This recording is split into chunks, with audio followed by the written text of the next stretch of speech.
In the midst of our apparent and obvious struggles, I want to highlight a silent epidemic, the loss of our innate identity. We reference colonialism. Some even speak of neo-colonialism, as though it was a thing of the past or a thing outside of us. But what I speak of today is an internal disease. It is why we appear to have an inferiority complex of sorts. We have subconsciously and maybe even consciously adopted a mindset that all things Western is progressive and all things indigenous and even African is regressive. We're only beginning to embrace the Afrocentric look, as you can see, as chic and only just. Why does it matter? Since we may assert that, like fashion, trends and culture are cyclical in evolution. A slight look beneath the surface reveals to us that our very foundational thoughts are borrowed, a kind of cut and paste, from our political systems to our business models, even to those who set up vital infrastructure like our rail systems, roads, telecommunication systems, etc. We clearly don't trust ourselves, and our national low self-esteem comes at a cost. We're selling ourselves out. This may well be the reason our adopted systems don't seem to be working for us. A case of David when he went up against Goliath and refused to take Saul's armor because he hadn't proved it yet. It wasn't fit for purpose. We need to discover our own catapult to overcome our Goliaths. I propose we go back to the drawing board. After all, we have intelligent Nigerians both home and abroad with original thoughts. We need to employ our best brains to come up with homegrown solutions to our national problems. Solutions that show an understanding and appreciation of the real native issues at stake. Essentially, we need to appreciate the true cost of Westernization and be ready to pay the price of true nationalism, which involves painstaking consultations and public engagement. Apart from this, I'm convinced that we will not make real progress as a people. Yeah, so who feels something? Who wants to say something? I feel, go ahead. No, very go ahead. deep. Thank you. As you were reading that, it just occurred to me that this month, I think, we are we are marking 400 years of the day when the first black people were taken from Africa into ships heading for America. And now we have a people in America that are the most advanced of us black people. Yet they really have no identity. They have not been accepted. They are still suffering segregation. And you look down, it affects even us here. They are the most advanced. And here we are. Wanting to be like them. Yeah. So you were right on point Thank when you said we should now start looking inwards at our native ways of doing things. Earn it. We have to earn that right to be considered not inferior anymore, but even superior. And it won't come easy, it won't come cheap. Because anywhere you turn to in the world now, whether we like it or not, they still look down on us for the sake of our skin as inferior.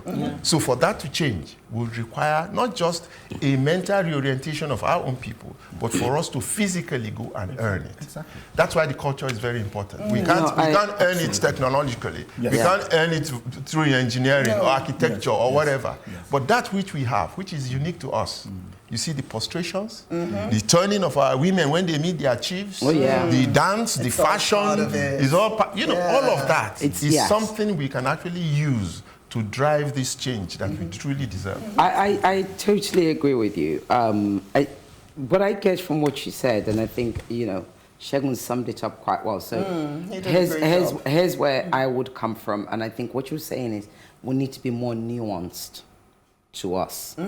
So I've often said democracy is not one size fits all. Nigeria's democracy cannot be the same democracy that's practiced in the West because we are unique in our behavior. We have, like you said, peculiarities and nuances that just are Nigerians. you know, and some would call it disobedience, some would call it, you know, uncultured, while Papi would call it something else, whatever it is, you know, we do. But however, and because we also have this ethnic thing, we have this, if you like, sort of uneasy marriage of ethnicity that we all still trying to accept and adapt and, you know, pretend it's working. Even though I think it's working, you think it's not working, you know, kind of thing. I think it can work. But which I believe in the Nigeria. It may not be working, but it can work. So because we have all of that, I think we're at the place, and I think that's what you're saying is that, well, that's what I get from what you're saying. We're at the place now where we've learnt from the West. Learnt, not learnt. Learnt from we now know it's not working.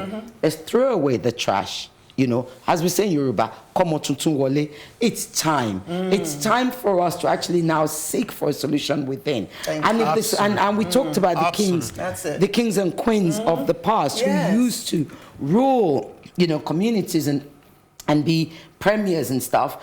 And perhaps we need to go back there and see how things are done. We're not saying we need to go back to primitive behavior, but if you don't respect and imbibe and claw from your history, how do you expect to find the path forward? Because clearly we're not going forward. Actually, we're going backwards. I mean, again, just to continue on that, because it seems we're all flowing. You know, because I feel that a lot of what we see today, even when we want to enforce what we call our democracy, which is borrowed, we do it in a very detached way. So you maybe just use for an example, you want to enforce ROGA, but you don't bother to go and consult with the people. So there's nothing organic about the way we govern. So, you know, why this appeals to me is that I'm saying, look, let's actually take the time to learn about what it is that makes us who we are, what it is that we value as a people. Because the only way you're going to get a kind of a harmonized, you know, ethnic representation of who we are is if you take the time to go and look at the people, talk with them, engage with them, and have a consultation. I know it seems a bit, you know, like a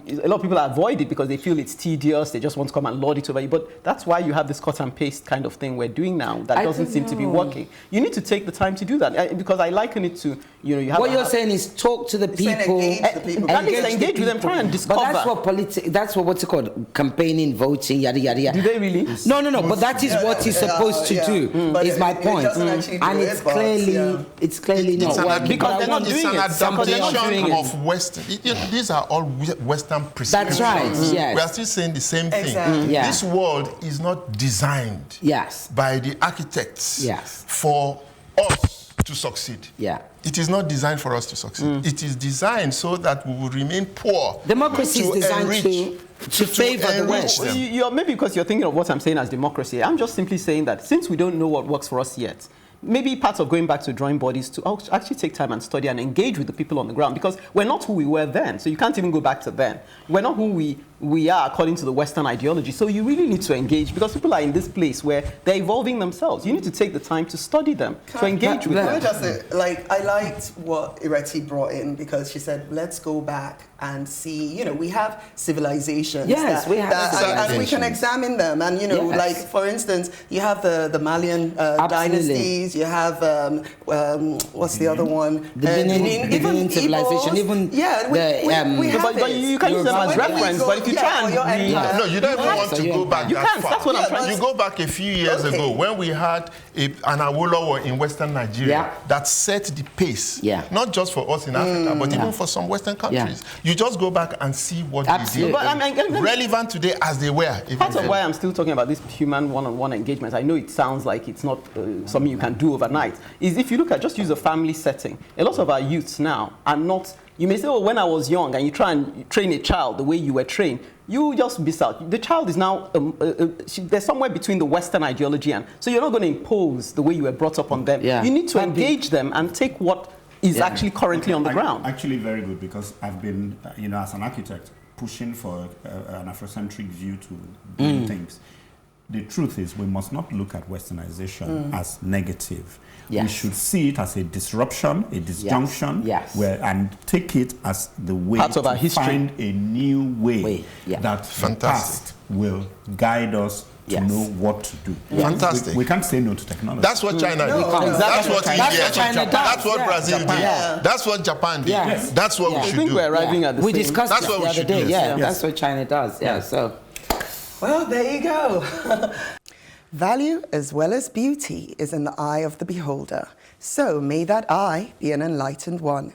In the meantime, do keep your comments coming in on our social media platforms on Facebook, Plus TV Africa, hashtag TheAdvocateNG, or on Twitter and Instagram at Plus TV Africa, hashtag TheAdvocateNG. Don't forget to subscribe to our YouTube channel, Plus TV Africa. Till next week, when we'll be engaging you with more topical conversations, let's keep advocating for a better society. Bye for now. Bye. Bye-bye. Welcome to The Advocate, a program that thrashes out all the topical issues of the day. When you are in government, you don't see nothing wrong with whatever is happening. The moment you are out there, everything is wrong. You can't even see many women now, and when they're there, they're not even really making a mark, and then they have an NYSC problem and this and that. One of the reasons why we don't have more women in politics in Nigeria is for as long as political meetings continue to take place in the middle of the night. Exactly.